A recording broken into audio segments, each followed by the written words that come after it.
We've all noticed it. Prices keep going up, groceries cost more, rent is higher, and everything feels just a bit more expensive. But have you ever stopped to wonder why this happens? Why do prices seem to rise all the time? And why does life never seem to get cheaper? When was the last time your grocery bill actually went down? To answer these questions, let's take a closer look at how inflation works. And to make it simple and easy to imagine, we'll create a small country, Tinyville. Tinyville has just 100 people, not millions like in a real economy, and everyone depends on just one product, bread. This will help us focus and fully understand the flow of what's happening when prices change. In Tinyville, everyone has a role in the economy. 10 farmers grow wheat. 5 millers turn the wheat into flour. 5 bakers use the flour to bake bread. And the remaining 80 people buy and eat the bread. Each loaf of bread costs $1, and everyone is happy. Now you might ask, why only bread?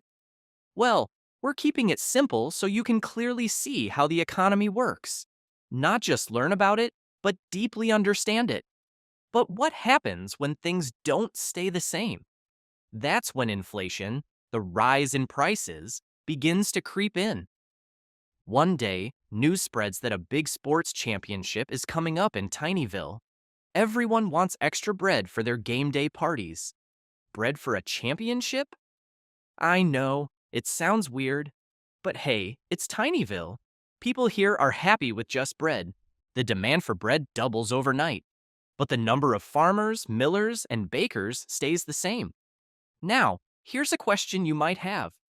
If there's more demand, why don't the bakers just bake more bread? Well, they're already working at full capacity, so they can't keep up. What happens next? Bread becomes scarce, and people start competing for the few loaves available. To manage this overwhelming demand, bakers raise the price to $1.50 per loaf. This is called demand pull inflation. When demand grows faster than supply, prices go up. But then, disaster strikes. A severe drought hits Tinyville, cutting the wheat harvest in half.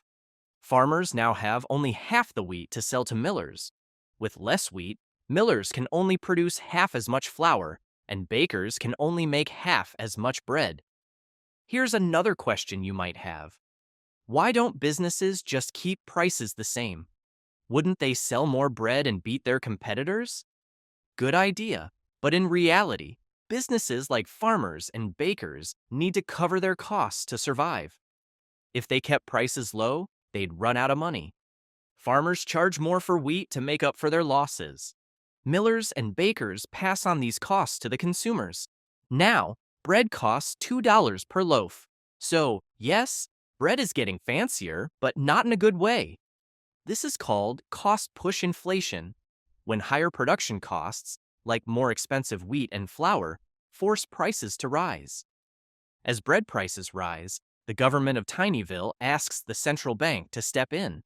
The central bank starts printing new money. Now you might ask, why is the central bank printing money? They're trying to help the economy by making it easier for businesses and people to borrow and spend. The idea is that this extra money will support businesses, boost production, and keep things running smoothly during tough times. But here's the thing. It's not like they hand this money directly to people. Instead, they inject it into the economy through commercial banks. Here's what happens next. Farmers borrow money to buy better tools and equipment. Millers and bakers take loans to expand their production. Consumers borrow money to manage the rising costs of bread. But there's a catch. Businesses can't increase production overnight. It takes time to grow wheat, bake bread, and hire workers. Meanwhile, all this new money reaches consumers, who start spending it right away. With more money chasing the same amount of bread, prices rise again, this time to $2.25 per loaf. So now everyone has more money, but still no extra bread. Great plan, right? This is called monetary inflation, when printing too much money causes demand to rise faster than supply, leading to higher prices. Just as Tinyville starts adjusting to rising bread prices, another problem hits. The main road from the farms to the mills is damaged, making it much harder to transport wheat. Now you might wonder, why would a broken road affect prices so much? Well, if wheat can't reach the mills, less flour is produced, and bakers can't bake enough bread. Bread becomes even scarcer. People compete harder to buy the few loaves available. Bakers raise the price again, this time to $2.50 per loaf.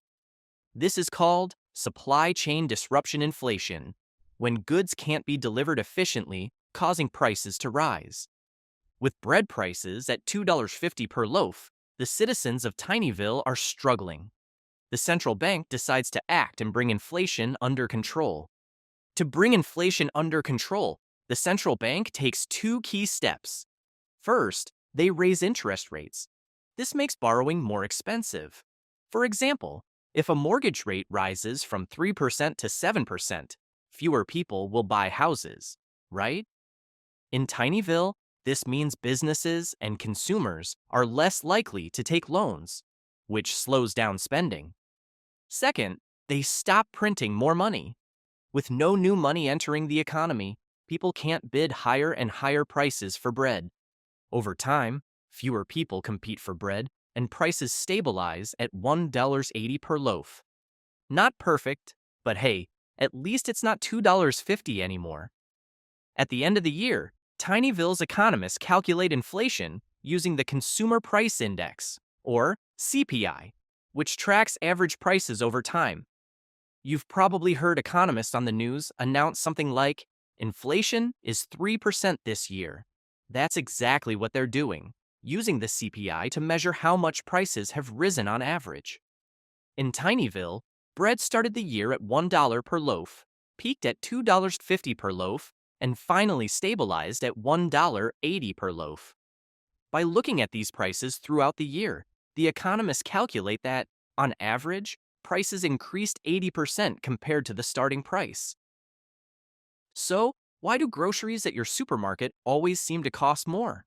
It's often a mix of these main factors: higher demand, rising production costs, supply chain disruptions, and government policies. Of course, there are other factors too, but these are some of the biggest drivers of inflation in real life. This is how inflation works in Tinyville. While the central bank managed to stabilize prices, inflation still left its mark, showing how it impacts everyone over time. If this helped you understand inflation, like, share, and subscribe for more videos that make economics simple.